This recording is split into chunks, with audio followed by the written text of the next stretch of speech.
Selamat pagi anak-anak. Berjumpa lagi dengan saya Pak Luki. Bagaimana keadaan kalian? Bapak harap keadaan kalian dalam kondisi yang sehat walafiat. Tetap semangat ya meskipun kita masih di dalam pembelajaran daring. Pada kesempatan kali ini kita akan belajar tentang materi bab 3, yaitu peraturan perundang-undangan di dalam sistem hukum nasional di Indonesia. Yang pertama, makna peraturan perundang-undangan. Yang kita tahu di dalam Undang-Undang Dasar tahun 1945 pasal 1 ayat 3, di sana dikatakan bahwa negara Indonesia adalah negara hukum. Oleh karena itu, segala kegiatan penyelenggaraan pemerintahan harus berdasarkan pada hukum yang berlaku. Hukum yang dimaksud adalah peraturan perundang-undangan berupa dokumen tertulis yang dibuat oleh lembaga atau pejabat berwenang seperti DPR, DPRD, Presiden, dan Gubernur. Di Indonesia, peraturan perundang-undangan itu disusun dalam suatu hal yang dinamakan tata urutan peraturan perundang-undangan. Jadi, yang dinamakan tata urutan peraturan perundang-undangan itu adalah susunan peraturan perundang-undangan dari yang paling tinggi sampai yang paling rendah. Tata urutan peraturan perundang-undangan di Indonesia yang berlaku itu ada bermacam-macam. Misalkan dari yang mulai yang pertama, ketetapan MPRS nomor 20, MPRS tahun 66 sampai yang terbaru Undang-Undang nomor 12 tahun 2011. Di dalamnya tercantum peraturan perundang-undangan dari yang paling tinggi sampai yang paling rendah. Yang pertama, Undang-Undang Dasar Negara Republik Indonesia tahun 1945. Ini merupakan dasar hukum tertinggi di Indonesia yang dijadikan sebagai acuan dalam pembuatan peraturan perundang-undangan lain di bawahnya. Undang-Undang Dasar tahun 1945 mengalami beberapa kali perubahan atau mengalami beberapa kali amandemen. Yang berikutnya adalah ketetapan MPR. Ketetapan MPR adalah sebuah produk legislatif yang merupakan keputusan musyawarah, baik yang berlaku di dalam majelis maupun yang berlaku di luar majelis. Istilah TAP MPR atau ketetapan MPR tidak termuat di dalam Undang-Undang Dasar tahun 1945. Istilah tersebut diambil dari MPRS pada sidang pertama tahun 1960.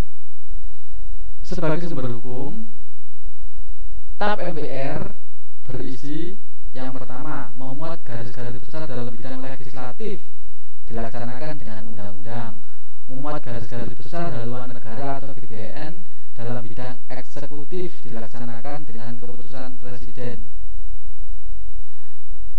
Adapun tiga hal yang diatur di dalam ketetapan MPR, yaitu memperinci secara lebih lanjut aturan yang tercantum dalam batang tubuh menjadi tempat perwujudan norma hukum, menjadi pelengkap aturan dasar yang tercantum dalam batang tubuh.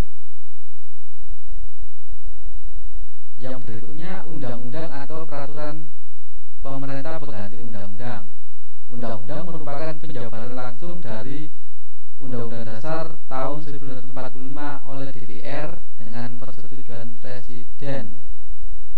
Sedangkan peraturan pemerintah pengganti undang-undang adalah peraturan perundang-undangan yang dikeluarkan oleh Presiden karena keadaan genting dan memaksa. Perpu diatur di dalam Undang-Undang Dasar tahun 1945 pasal 22 ayat 1 sampai 3. Isinya apa? Yang pertama, Presiden berhak mengeluarkan perpu dalam hal kegentingan yang memaksa. Perpu harus mendapatkan persetujuan DPR. Jika perpu tidak mendapatkan persetujuan DPR, maka perpu harus dicabut. Namun, jika perpu mendapat persetujuan, maka perpu tetap dijalankan undang-undang. Yang berikutnya, peraturan pemerintah. Peraturan pemerintah merupakan peraturan perundang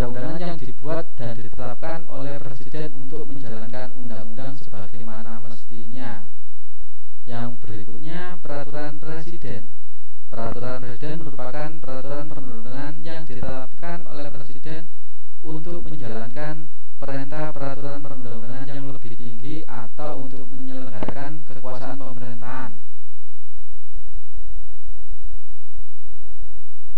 Berikutnya, peraturan daerah provinsi. Peraturan daerah provinsi adalah peraturan perundang-undangan yang dibentuk oleh DPRD provinsi dengan persetujuan bersama gubernur.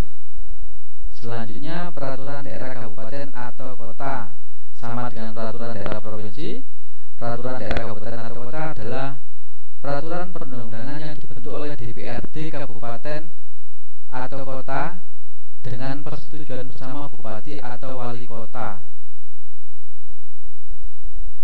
Yang berikutnya, ketaatan peraturan perundang-undangan.